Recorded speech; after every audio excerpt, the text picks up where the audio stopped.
আর একটা কথা শুনতে পাচ্ছি এই বাজার থেকে সিপিএন নাকি আলাদা একটা গ্রুপ করছে। সিপিএনের সঙ্গে আমাদের কিন্তু এখন আর জোট নেই, ভোট শেষ, জোট শেষ। জোট যদি আবার ওপর নেতৃত্ব ভেবে করে তখন জোট প্রক্রিয়ায় আসা হবে। অনেকে আবার কংগ্রেসের নাম লেখাচ্ছেন, অনেকেই বিজেপিতে যাচ্ছেন। তবে বলে দেই আমার এই কমের ভাইকে, আপনি যে বিজেপি করছেন করেন, আপনাদের কোনো আপত্তি নেই, কারণ গণতান্ত্রিক দেশে আপনার অধিকার আছে। তবে আপনি একটু ভেবে দেখা আপনার উচিত আছে।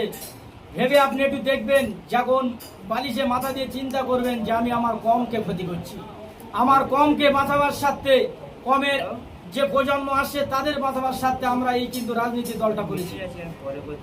এই দলের প্রতিষ্ঠাতা কিন্তু তিনি একজন পীরজাদা ঘরের ছেলে মোহাম্মদ আব্বাস সিদ্দিকী। অন্য দলের মাথা দেখবেন সব কিন্তু অন্য ধর্মের লোক। তাই আপনাদেরকে বলবো, সবাই মানুষকে বুঝিয়ে ঐক্য একতার সঙ্গে আনেন। কিন্তু আমার কমের মানুষ আর কবে বুঝবেন? দুবার ভাইজান একটা সিট পেল।